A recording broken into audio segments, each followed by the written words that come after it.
Sanctuary episode 8. Episode 8. Episode 8. How was your That's week? 2 months worth of viewing, that is, for the viewers. That's a very... Once a week. Can you not... 2 months gone. Thanks. I cannot believe some TAFE person has not come in, kicked the door down and gone, stop!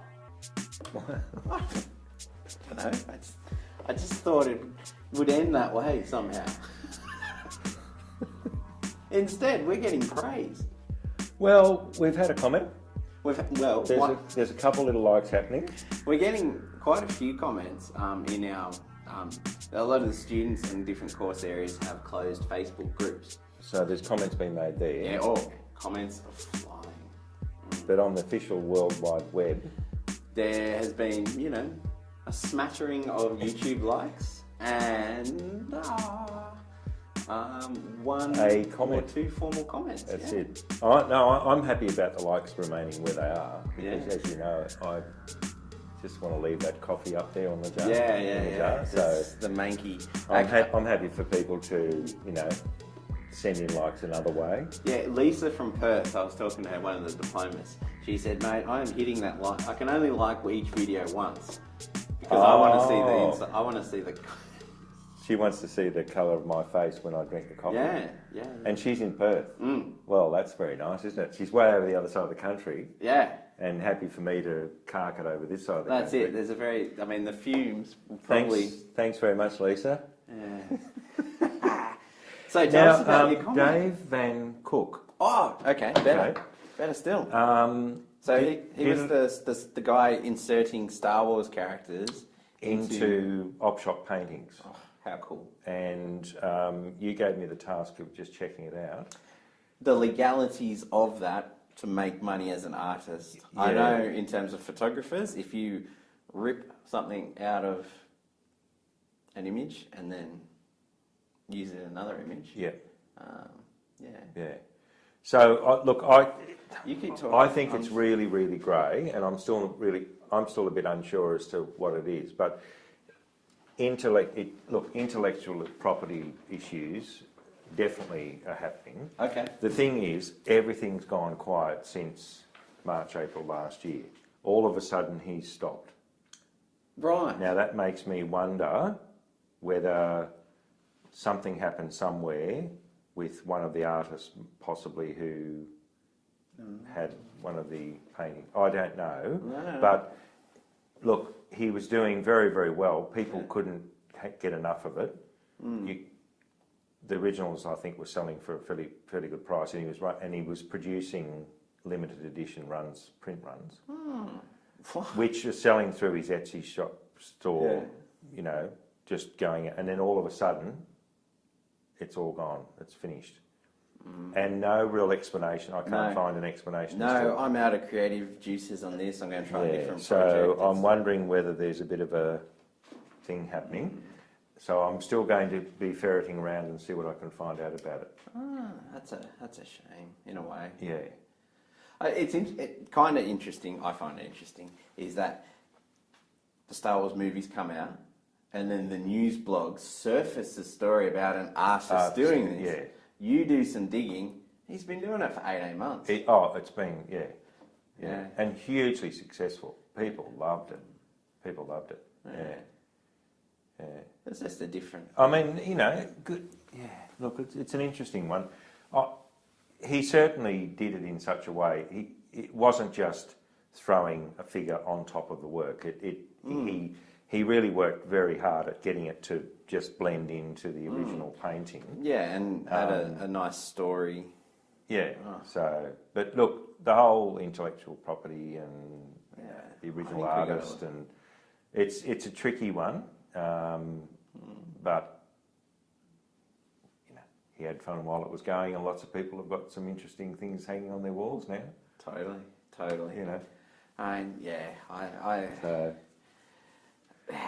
Copyright. I don't know. I think sometimes I think it's important, and sometimes I think we're all should be a bit bigger than that. That's right. Yeah. So anyway, we'll need to ferret around a bit and see what we can find out. I don't want it to. I mean, if you've got an idea, I guess your advice is still go do it. Well, if the pay, yeah, it's when you make a commercial gain from it. Okay, right. Go and do it. Yeah. By all means, because the op shop painting's probably going to get thrown out to the tip anyway. Yeah. So go and do it and have a bit of fun. It's when you then take it and you sell it. Right. So All right. that's where the question arises. Yeah.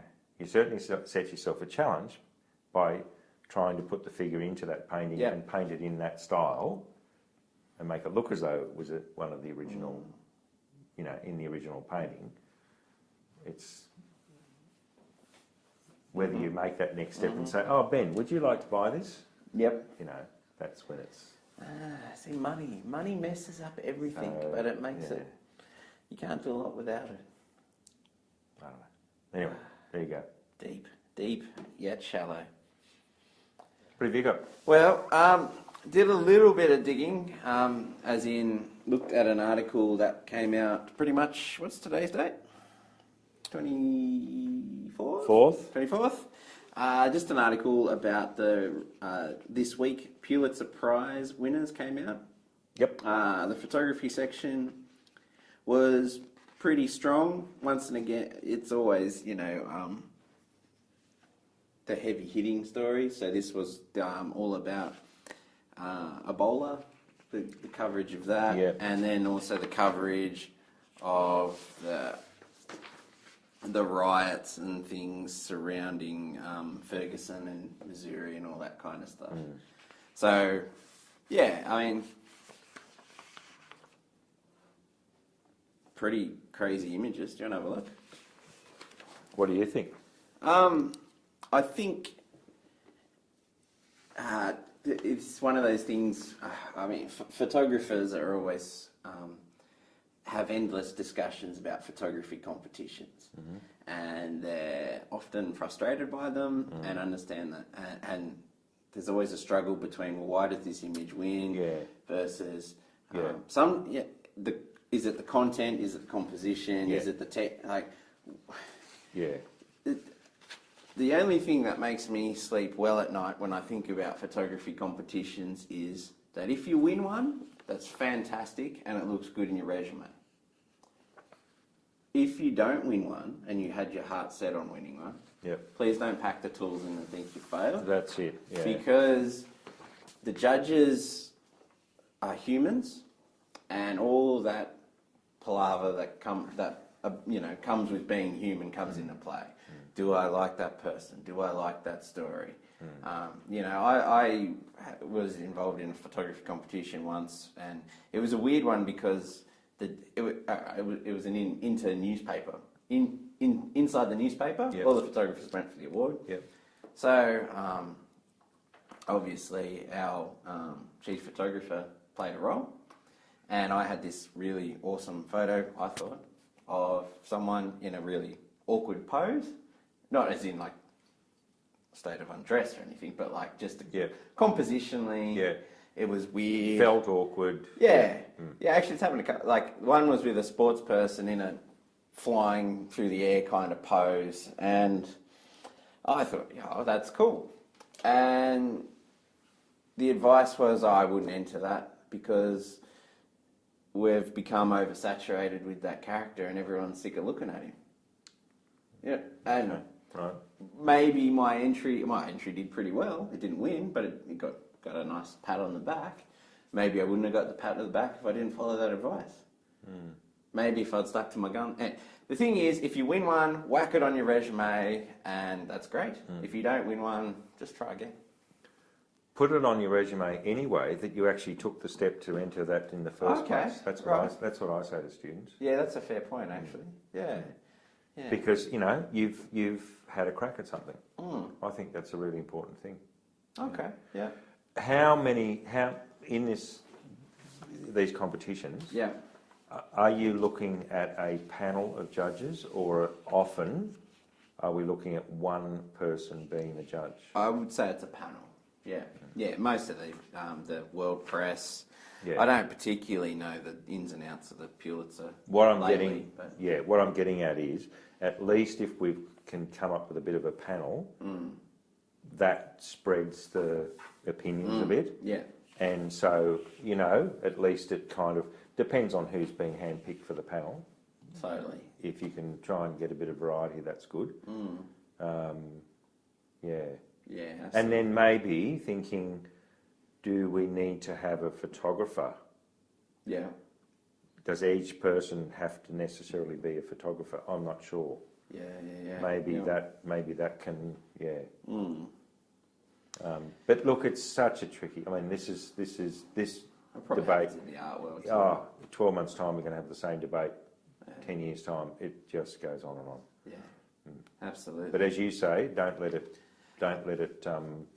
bump you down so that you don't get up and have another go. So. I mean, I've had conversations with photographers years ago. They've won best news photographer in a region, and they'll sort of say, "Well, I didn't actually enter that category, but my work in the features and the sport, you know what I mean? Like it's just."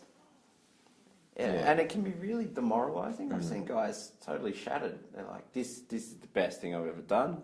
Check it out. And then they get beaten by a photo that mightn't be too, arguably as good. But because the content in the photo is strong, that played a factor that year. Politically, it was a big story. Maybe sometimes you see photos win and you're like, that's a kid against a wall, and then you realise you find out later that the photographer had to, sleep in a ditch, embedded with the army for 2 months before he got access. Man, it's just the debate should be. Why did I bring this up? Because I don't even know. No, I remember. I brought it up because. Go have a look at them, put in 2015 Pulitzer Prize winners. I'll link you to this article, but there'll be heaps of them. Just have a look at them, and, they're impressive images, and, heart stopping, tear jerking, all that kind of stuff. Just the one thing I'd like you to consider when you look at them is, there's stuff going on like this, bombs are being thrown, bodies are being removed. It's fairly dark, isn't it? Imagine being in that place and trying to function as a human being without being broken down in tears. And then think of that extra level to actually manipulate your gear. And there's complexity on all sorts of levels. The photographer's got to kind of detach a little bit from everything, really, in a way, haven't they? Well, and that's not easy. No, not when some of this stuff's happening. Read this caption. Eric, 25, weeps as a burial team removes the body of his 62-year-old father. I mean, how do you take a photo of someone like that and not run up and, I don't know, help them? And what's happened that morning? What's happened that morning with the photographer and the day before, and then you've got to weigh up the fact. Well, if he didn't take that photo and he comforted the kid, or the young man, really, if he didn't push all that personal turmoil aside and do that, the story wouldn't be told as well. He wouldn't have won this award. There wouldn't be as much focus on the issue. You know what I mean? It's just hard stuff. And maybe the judges are making those decisions when they're selecting that. They're saying, well, perhaps photography at this point in time needs to be showing the world some of this stuff, because there's some pretty terrible stuff going on, isn't there, really? Totally, yeah. Without becoming, self-absorbed about it all and too dark. But maybe that's one of the reasons why they're doing what they're doing. No, that makes a lot of sense to me. So, in summary, competitions, are you worth your time entering them? I would say yes. Oh, I think so. I think so. Yeah, definitely. And dealing with not winning one. See it as an opportunity. Absolutely. You know, cool. You've had a look at other people's work. You've learned a few things. That's okay. Yeah. But put it on your CV that you did enter it. That's a really cool takeaway. I've never really done that. I've never said don't do it, but I've sort of thought, yeah. You know, but why not? Well, I'm thinking from an employer's point of view, he tries. He works hard. He's out there putting him. That's actually a really good But thing. if anyone knows the process involved, and not everyone does, but if anyone does know the process, you know, you don't just rock up and go, oh, here's my photo. No. You know, you have to think about what you're going to enter. Yeah. What is the competition about? You know, sometimes all that sort of thing. But you've got to go through the process of getting the thing ready for exhibition. You've got to get it there at a certain time. Yeah. Often they'll say you only have a window of 5 hours on this one day, and if you don't get it to us then, Drop it in. Yeah. you know, and it's down in Melbourne or somewhere like that. You've got to make sure you get it there. You can't just ring up and say, oh, listen, I slept in this morning.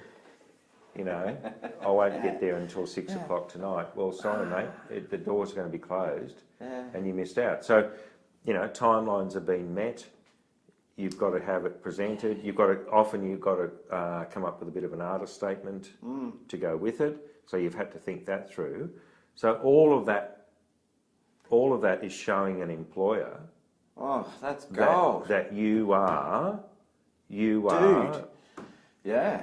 Managing a whole process, and that you, organised and all that sort of thing. So put it on your CV. To me, don't try and win. Don't try and win. Just show that you work. Yeah, put your best stuff out there, and if it wins, it wins. Yep. But just put it out there, because the fact, look, it's up on the wall, and a whole lot of people are seeing it. What a bonus that is, mate! You are. What a bonus that is. It could have been sitting at home, or still a digital file. Yeah. Sitting somewhere. Yeah. So don't try and win. Just go for it and put it out there. Yes. You know, put yourself through the. That's cool. The task. That is very cool. I think competitions are good. Actually, that reminds me of a guy called Darren Dew, and we listened to his talk when the diplomas and I went up to Sydney. Yep. He said, I encourage you to enter the APAs, the Australian Photography Awards, or I feel like I'm missing a P. Anyway, the Australian Photography Awards, and you'll get to where you're going. He says it's critical for him to enter every year. Yep. But he doesn't give a crap about winning. If he wins, it's nice. It adds to his banner of wins on his website.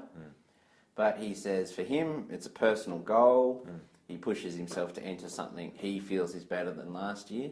And as soon as he hits submit and upload, and submits his digital files and he puts his prints in the post, he doesn't give a crap where the cards fall, because it's all about pushing the process. Yeah. It's all about pushing the boundaries of it, isn't it? And to me, that's a valuable lesson, because if you're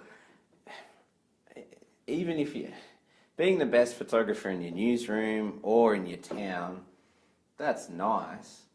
But being a better photographer than you were last month is a much better goal. Because that's when the growth is unlimited. But the competition sets the bar higher than the previous bar. Yeah. And so therefore you try and make your work even better. That's what you're saying. You know, don't see it from that point of view. Yeah. It's pushing you. It's pushing you to do better work. Totally. Yeah. So and you've got to remember too, what you think is crash hot. Yeah.